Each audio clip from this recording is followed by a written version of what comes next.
I trust you're enjoying the subject of the gift of healing, and that as we continue to go through the scriptures and give understanding in it, that you will be more excited because you yourself, having Jesus Christ in your heart, being filled with the Spirit, have also the ability to be able to impart the healing virtue of Jesus Christ to those who are in need.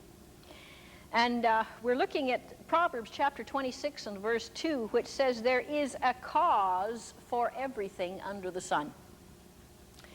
I like to think that Christians, those who are ministering the gifts of the Spirit, should be very, let's say, concerned about how we speak to the diseases or the broken bones or however it is that we're ministering.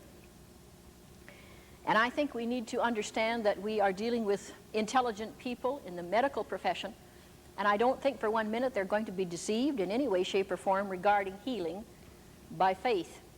I think they know when they have come to the end of their, let's say, ability in the medical field to be able to do something for someone, and then when there is no answer for an instant cure or a miracle, many of them, of course, will say, yes, I believe that it is a miracle. There is a higher power that has accomplished this. And there is a cause for everything. When Christians go around commanding devils to come out when somebody's just got a cold, or they are calling every sickness and disease a devil or an evil spirit, doctors are not fooled. They know that this is not the case. They know that a disease is a disease, a virus is a virus, a broken bone is a broken bone. But I also know that there are areas, and particularly where it does deal with evil spirits, that there is no knowledge and understanding in it, and this is why in some cases many people are not healed. Jesus always called what the problem was the problem, and he also got at the root cause of the problem. Going to Luke chapter 13, verse 11 to 16, and this is why we need all of the gifts of the Spirit. If I might say this, you know, it's one thing to minister to someone and say, in the name of Jesus Christ, I command the headache to leave. Well, let's assume that the man who has a headache has got a brain tumor. It's one thing to pray for the headache to go, or to believe for the headache to go, or the healing virtue of Jesus Christ to touch that man's head and to heal his head. But it's quite another thing then to move by the gift of the word of knowledge to have that revealed. And then also by the revelation of that, which we've discussed already in the gift of the word of knowledge, by revealing it, it builds up their faith to be able to even believe for a greater healing. So it isn't always just a headache that's causing a problem. It may be a number of other things. And some people command a spirit to come out just because somebody's got a headache.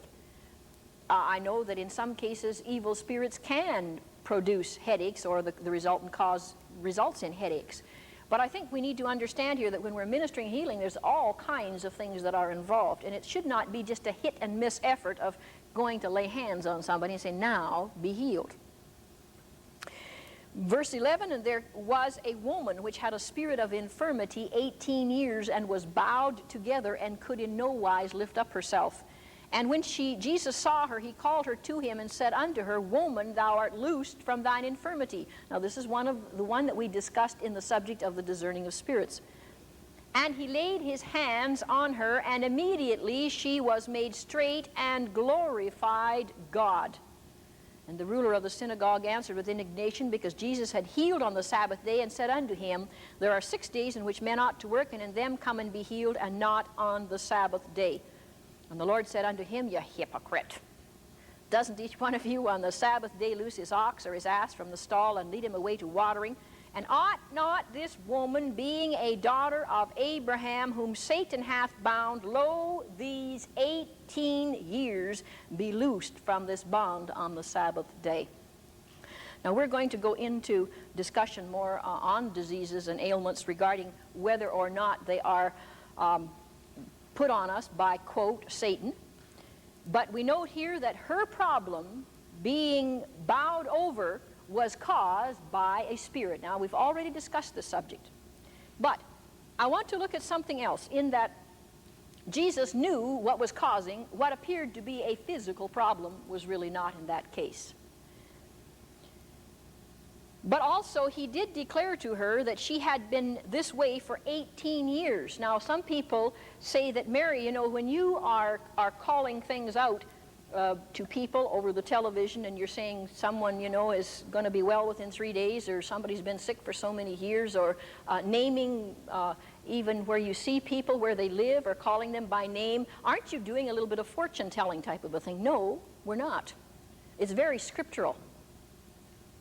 Jesus not only called people by names, he also said, Nathanael, I saw you under the fig tree. He did all of these things. And not only that, but he said oftentimes how long people had their afflictions. I'm going to read you an article here, in which case this is part of the other article that I read to you during the study on the gift of the discerning of spirits.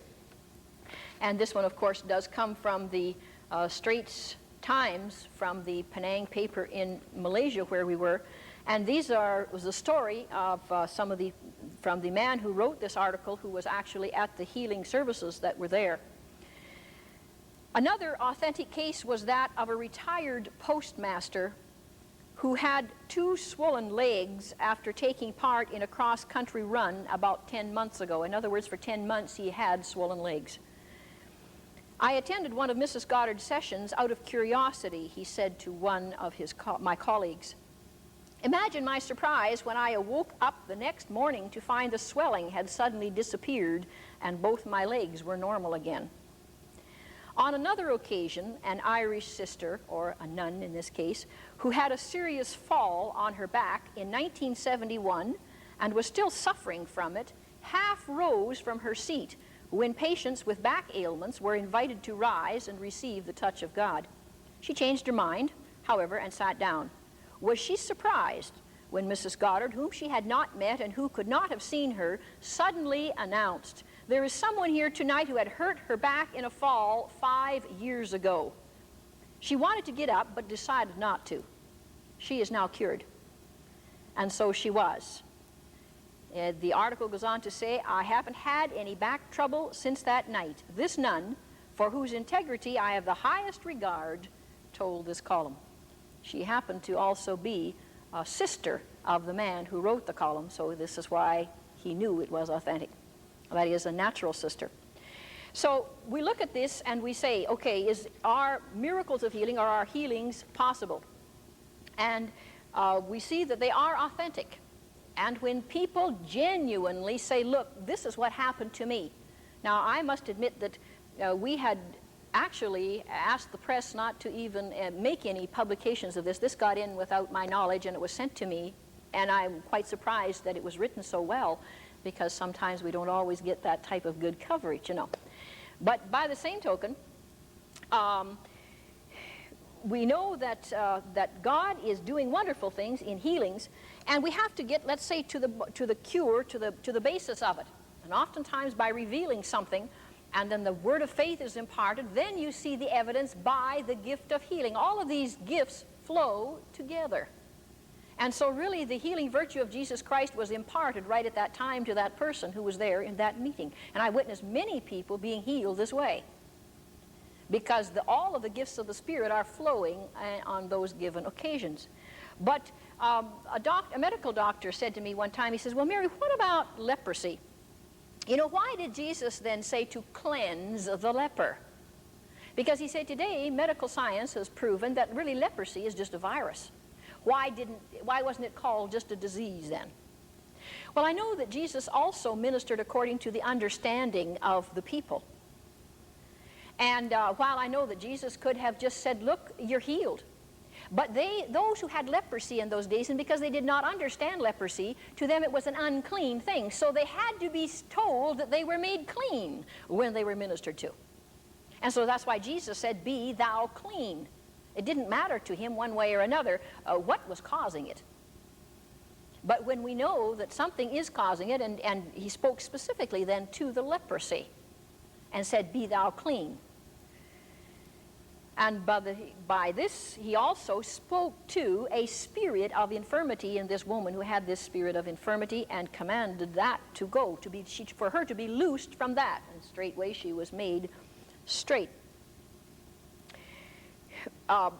Amending we see that, okay, things happen overnight or in a few days. It isn't always just an instantaneous thing, but in essence it is a miracle because it goes progressively faster than normal. The cause is removed and a person does get better. I know that well, I guess I'll have to leave this because I want to go into the reasons why people are not healed, and we'll discuss that. So I'll carry on with this then before we get into that subject, otherwise we'll get kind of sidetracked with it. But I want to go into another situation. Again, I'm going to tell a story of my son again. Now, this happened when he's about 17 years old. There's a number of years that have passed in between. And if you know young people between the ages of anywhere, from 12 to 18, sometimes they don't know whether they're fishing or fowling or good red herring. They're really precious at that age. My son had come home from, quote, school a little early one day. Well, I had happened to come home a little early myself. Reason being that I had been laid off work. I was working on a part-time job, and I had been laid off work because I had only had a summer job at that time, just part-time. And during the time I came home, between the time I came home and the time I saw my son, some number of things had happened. So I came into the living room, and there's my son sitting there on the Chesterfield, and he has his third finger in a splint. And it's sitting out like this, and he has his arm in a bandage around his neck, holding up his arm. And I said, "Son, what's happened?" Well, he said, "Mom, maybe you better sit down and I'll tell you." I says, "That bad, is it?" Well, he said, "I came home from school today, and he said, my boyfriend got on my motorcycle, and he took off on my motorcycle, and he said I didn't want him to get away too far with mine, so he says I got on his motorcycle, and I took off after him. Well," he said, "I put my hand around to the back to adjust something that was rattling, and he said instead I got my finger in the spoke. And he said it went like that. And he said it fell on the ground, and it chopped off right here, the first knuckle. And he said, it's kind of a funny feeling picking up your finger off the road." I said, "Yeah, I guess it must be." By this time, my stomach is feeling, So he said, I stopped and picked up the finger off the road, and he said I went and took it into the doctor's office. And he was only about a block and a half, I guess, away from the nearest doctor's office, thank God. I love these doctors. I think they're fantastic. And he plunked the finger down on his desk, and he said, "Hey, Doc, can you sew this on for me?"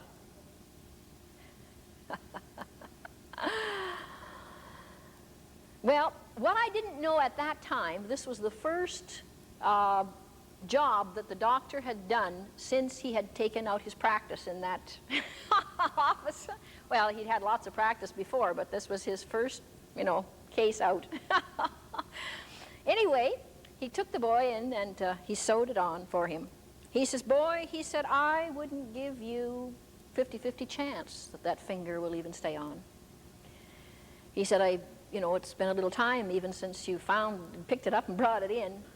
My son, when he first got in the office, he wasn't in shock, but after he was in there a few minutes, he started to go into shock a little bit, and his finger was starting to pain him at this point. So they gave him some pills to help the pain.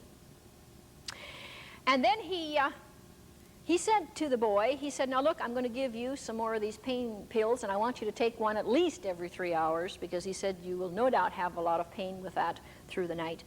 And he says, I want to keep close contact with it," because he said, giving him all of the problems that could arise, and he said, "I want to see that finger very soon again."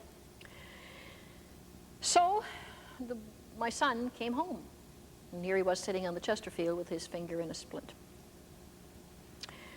Well, I must admit I was a little bit disturbed. I phoned his school, and I asked for some schoolwork for him, and said, to the principal, I wonder if I could get some schoolwork for him for at least for a couple of days until he comes back to school, because I didn't want him to go thinking that, the way these young fellows push each other around, that he might get pushed and damage the finger. So the principal says, I'll give you a call back in a little while. So I was trying to get supper, and things were sort of quiet. I didn't quite know what to say or what to do at this point.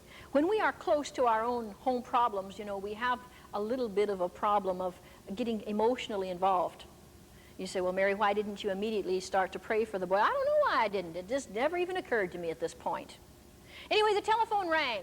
Here's the principal of the school, and he says, I really don't know why you are calling me for homework for your boy, because he said he hasn't been to school for the last 3 weeks. And I thought, oh, yoy, yoy, yoy, yoy. I said, well, let me talk it over here with my son, and I will give you a call back. I said, son. I was about ready to apply the Board of Education at the seat of knowledge. Well, come to find out, he had been like a pro, getting up, trying to deceive me, thinking he was going to school, when in essence he was getting on his motorcycle and going out and doing rumbles and running up and down roads and stuff, and doing a very good job of it, I would have never known. Oh, the Lord is good, I tell you. He spares us at times like this. So I said, well, you're going to have to be reinstated in school, and when you go back, you're going to do a good job this time. Pow, pow, that's it. Anyway, after supper that night, I was quickened to call our local pastor, because he exercised the gifts of the Spirit. And I said, look, would you please minister to my boy? His finger has been cut off at the knuckle. By the way, I asked my son's permission now. He's no longer a 10-year-old boy. He's now 17. And I said, look, do you want ministry? Do you want prayer for that finger? He said, sure, great. No problem to him. He knew that God had healed his feet, so sure, let's pray for it. Great. God will heal it. So no sooner had I hung up the phone, and this man had ministered and said, in the name of Jesus Christ, we command the finger to be knitted together. He didn't cast out any devils. There was no devils to cast out. The finger had been cut off. Let's call it the way it should be, shall we? Huh? Some people get hit over the head with a baseball bat while they're playing baseball, and, oh, the devil did it. The devil didn't either. It was Johnny Jump Up that hit the ball, and the ball hit the guy on the head, Let's not call the devil for all the stuff, eh? By the same token, here my boy, no sooner, I say, as I hung up that phone, my boy said, Mom, the end of my finger is tingling. I said, oh, bless God. You say, well, why did it happen right at that time? Well, I don't know. Why did the walls fall down when they walked around the walls of Jericho? Why did it do it right then when they shouted the shout of faith? It is this way that we believe that the power of God did the final job, all right? We know that that doctor did a beautiful job, and I've always been thankful to him. He did the job of sewing on the finger, and it was good. And God touched and healed and caused the finger then to be knitted together. The boy never took one more pain pill. That night he slept well, and he never had to take one pain pill. And there's just a slight little scar where that finger was sewed on. Now, I believe in healing, and I believe in the healing virtue of Jesus Christ. And we look at it this way, it began again to amend from that time on. And as we were reading about the nobleman's son, when did you notice? He said, well, he began to amend right from the time when Jesus had ministered to him. Amend means to get better, right? I think we need to have it clarified. We must have it clarified, the difference between a miracle of healing and beginning to amend, to get better. And I think in order that we never bring reproach on the name of Jesus,